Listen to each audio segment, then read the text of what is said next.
Živjo, sem Jana Pristušek in spet smo skupaj. Danes bom nadaljevala oziroma bom poskušala malo bolj podrobno razložiti, kar sem povedala že v prejšnjem videu. Dobila sem nekaj vprašanj, kako čujni osebi pokazati, povedati, da to, kar počne, ni ustrezno. Preprostega odgovora na to ni. Odgovor mi dobimo, ko razumemo, kako je sestavljen notranji svet vsake osebe. Se pravi, notranji svet sestavljajo prepričanja, hotenja, želje, pravila in vse te stvari tvorijo naš notranji svet, ki je pa v vsaki osebi drugačen. Ljudje imamo različna pričakovanja, različna hotenja, različne želje, različne potrebe. In ta različnost v nas je tisto, zaradi česar potem prihaja do nesporazumov in konfliktov.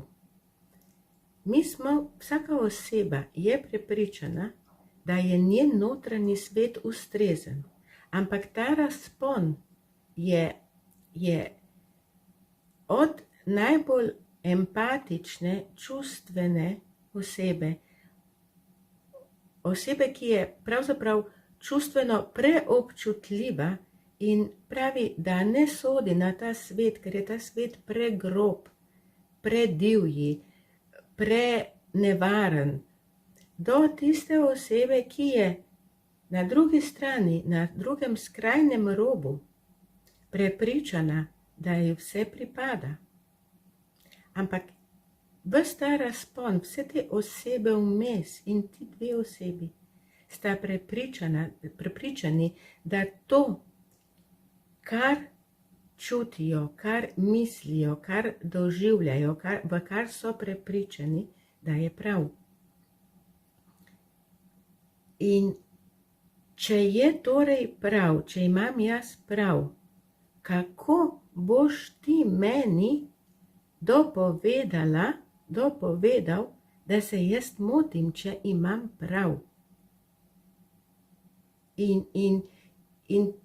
tukaj je tista zanka, v katero se potem ujamemo, ko želimo toksični osebi dopovedati, da morda reagira preburno, da je krivična, da ni empatična, da nas ne razume, nas ne posluša, nas ne sliši. In to zaradi tega, ker v njenem svetu to preprosto ne obstaja. In to mi težko razumemo. In v nekaterih vprašanjih, nekaterih mailih, ki sem jih jaz dobila, je ta potreba rešiti drugo osebo. Ta potreba v tej osebi je tako močna, da je pripravljena sebe postaviti na stranski tir zaradi tega, da bo pokazala, da bo dopovedala, da bo druga oseba uvidela, da nima prav. Seveda ni prav, da mi ljudi kar puščamo, ampak ta meja, se pravi, koliko se mi trudimo in koliko se in kdaj odnehamo, je spet različna v vsakem posamezniku.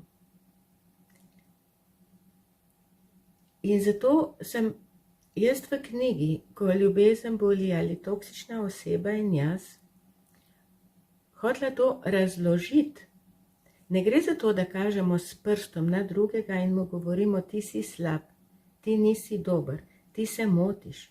Ampak gre za to, da mi razumemo, kako delujejo druge osebe in se jim zdi to ustrezno, čeprav ni, in kaj je v nas, da smo takšni, kot smo, in kaj je tisto, kar je pretirano, kar je preveč in kar lahko spremenimo. Ko ljubezen boli ali toksična oseba in jaz in knjiga, čarobni odnos se zelo dobro dopolnjujeta. Ampak odvisno je pa od vas, ali želite razumeti, ali želite vedeti, sprejeti, kaj je v vas, ali želite še vedno živeti navzven, se pravi spreminjati druge osebe. Osebnostna rast pomeni to, da mi poznamo sebe in da sprejmemo to, kar je v nas, in da stvari, ki nam niso všeč, ki so boleče, ki nam delajo težave, zaradi katerih smo ujeti, na različne načine poskušamo spremeniti. In to spreminjanje nastane postopoma, to ne nastane v 2 sekundah. Gre za uvid, gre za sprejetje, gre za aha momente in gre za to, da pravzaprav je včasih rabimo precej časa, da ugotovimo, da lahko delujemo drugače in je kljub temu v redu. Če se jaz vrnem nazaj na toksične osebe, se pravi, kako toksični osebi dopovedati, da nima prav, ji ne moremo, ker do tega mora priti sama.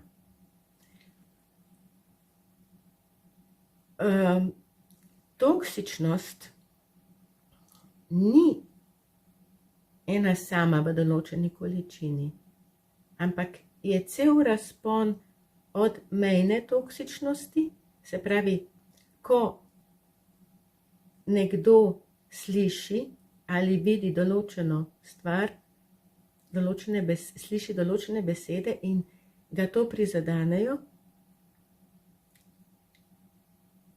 do besedno izživljanja nad drugimi osebami ali živalmi. In ta razpon je tako velik, da se včasih sprašujemo, ali smo krivični, ali smo preobčutljivi. In ko se mi obrnemo vase, ko se zazremo vase, lahko o tem premislimo, lahko pretehtamo, lahko pogledamo, preberemo, poiščemo razlage, se sprašujemo.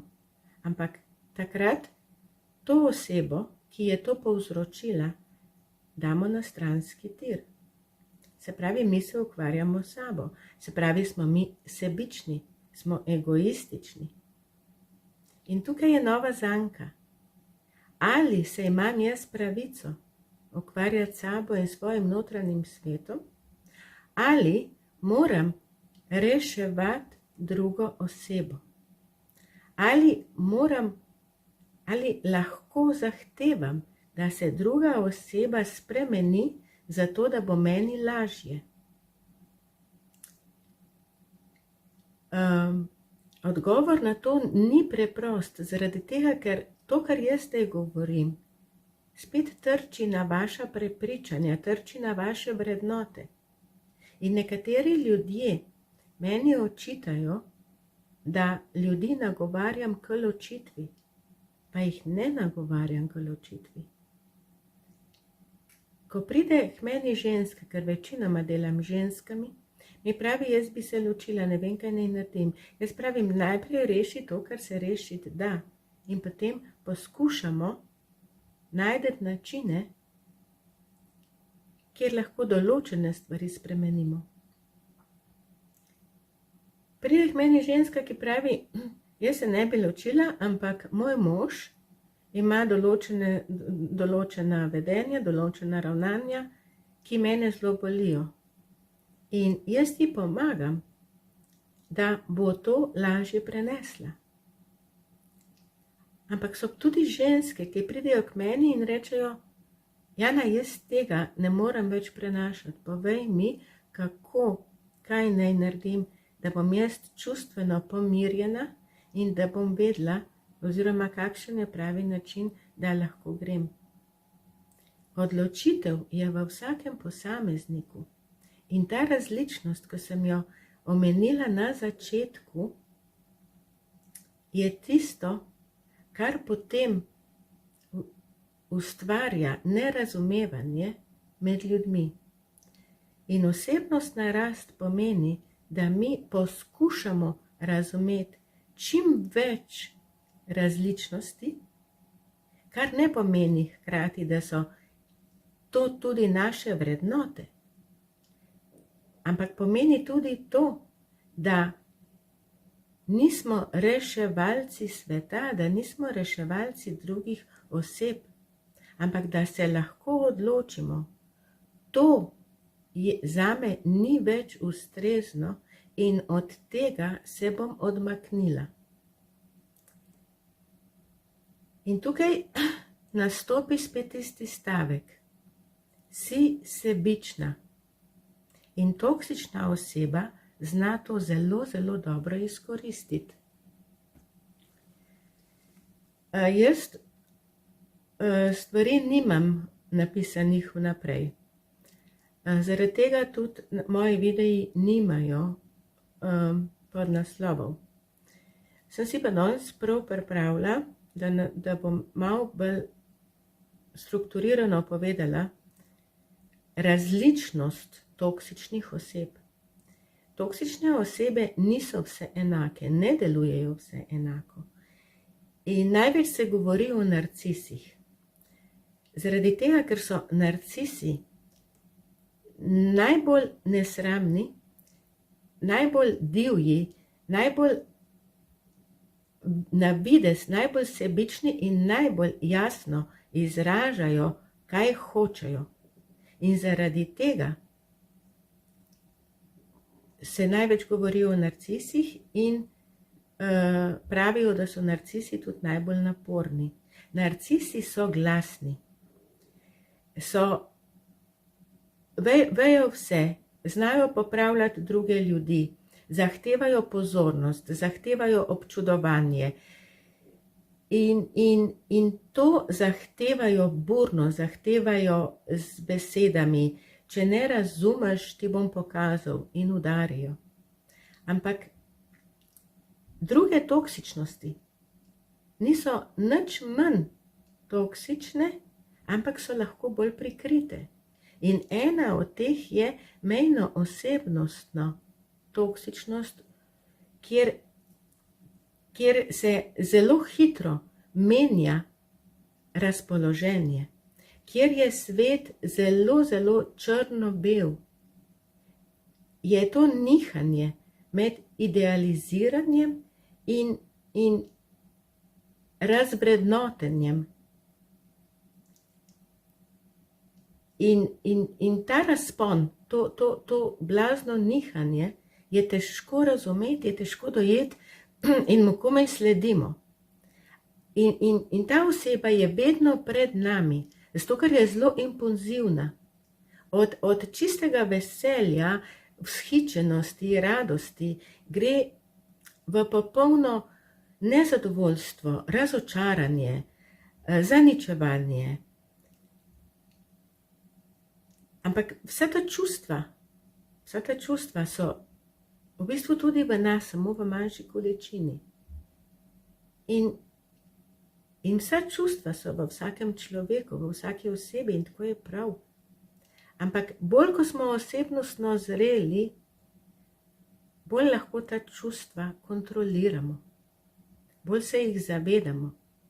Bolj vemo, kakšni nočemo biti in se trudimo, da takšni nismo. Se pravi, imamo svoja čustva pod kontrolo. mejno osebnostno motnja pri osebi pa ta oseba pa teh čustev nima pod kontrolo, ampak njej se zdi, da je to ustrezno, da je to normalno. Ne zdi se ji v redu, če druga oseba tako deluje proti njej in se bo strašansko uprla. Ampak ona ima to pravico, tako kot ima narcis pravico, da je nesramen, da zahteva. Zahtevam spoštovanje. Pa spoštovanje se ne more zahtevati. Spoštovanje se pridobi s časom, si ga zasluži. Spoštovanje pride, ko ne delamo nekaj za to, da nas bodo drugi ljudje spoštovali.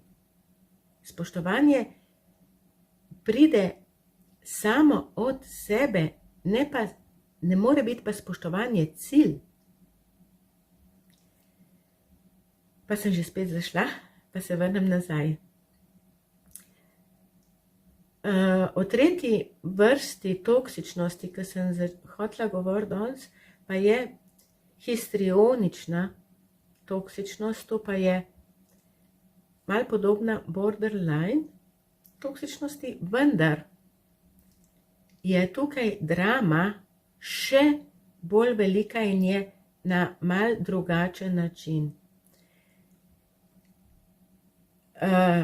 Narcistična oseba je večinoma časa napadalec in zelo v majhnem časovnem obdobju je žrtev. Žrtev je takrat, ko ji ustreza, ampak je to zelo majhno časovno obdobje. Če pogledamo, je večina časa napadalna. Mejno osebnostna toksičnost, ta oseba je nekje na polovici časa napadalna in nekje na polovici časa je žrtev. In ti preklopi so lahko zelo hitro, lahko so v 1 minuti, lahko trajajo pa več dni ali pa več mesecev. Pri histrionični osebnosti je pa ta napadalnost je praktično ni ali je v zelo majhni obliki, je pa večinoma časa v žrtvi. In ta žrtev izgleda pritoževanje, žalost, obtoževanje, kako jo drugi zapuščajo, kako nimajo časa za njo, kako se za njo ne potrudijo, koliko je vse narobe, koliko se ona trudi in nihče ne vidi in ne ceni in je ne spoštuje in kaj vse bi šlo narobe, če se ona ne bi toliko trudila. Skratka, dela veliko dramo iz malenkosti. Ampak vse 3 stvari, ki sem jih v vseh 3 osebah, ki sem jih jaz naštela, je v tej osebi je prepričanje, da je tako prav, kot ona doživlja. In če ona tako doživlja, je potem tudi prav, da da to ven. Zato, ker toksične osebe, kakor so egocentrične, se ne ukvarjajo s tem, kaj jaz lahko spremenim v sebi. Ali je moje vedenje ustrezno? Ali sem morda ranila drugo osebo? Ampak je usmerjena navzven. Ti moraš, ti si kriv, ti si narobe naredil. Stavek, jaz vem, celo stavek, jaz vem, da to ni v redu, ampak se potem boljše počutim, pusti človeka odprtih ust. Jaz vem, da to ni v redu, ampak se potem boljše počutim. In zato se znese nad drugo osebo. Se znese nad otroki. Se znese nad živalmi. In kako povedati osebi, ki reče, jaz vem, da to ni v redu, ampak jaz se potem boljše počutim, meni je potem boljše. Kako bomo dopovedali? In tukaj pridemo do tega, do postavljanja meja. In oseba, ki nekako razume, ki čustvuje, ki se sprašuje, ali sem dovolj dobra, ali sem krivična, ali bi mogla biti boljša, ali bi lahko naredila bolje. Sej tudi jaz nisem popolna. Težko postavi meje. Meje se ne postavlja zunaj. Meje se postavlja v sebi. Najprej se meje postavi v sebi. In to je, da se obrnemo, ozremo vase in pogledamo, na kaj vse udarja, kaj vse sproži tisto, da se mi trudimo ugoditi drugi osebi, da se mi trudimo jo razumeti, ji odpustiti. Pravijo, da je treba drugim ljudem odpustiti. Seveda jim je treba odpustiti. Ampak mi moramo najprej znati odpustiti sebi. In to je tisto težje. In tudi odpuščati 1500-krat eno in isto dejanje. Ne vem, če je smiselno. Ker se lahko vprašamo, zakaj jaz dopuščam, da nekdo že 1500-krat naredil tako. Torej, če hočete razumeti drugo osebo, če hočete razumeti, kako deluje, zakaj deluje, kaj lahko naredite, se morate najprej obrniti vase in ugotoviti, kaj je v meni, da jaz tako razumem svet.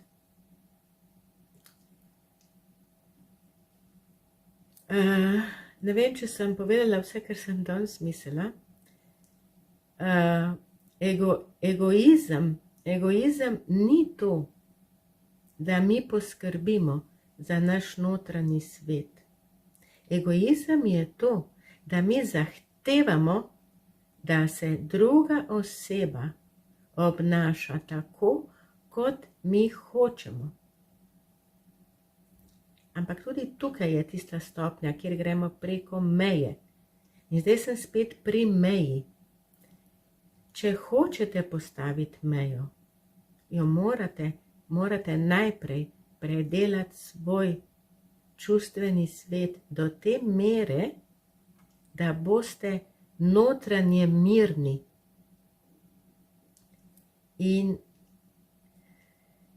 nekateri do notranjega miru pridejo preko delavnic, pridejo preko terapij, pridejo preko knjig, pridejo preko filmov. Najdite način, ki je ustrezen za vas. In se vprašajte, zakaj je meni težko postaviti mejo. To ne pomeni, da se boste ločili od teh ljudi.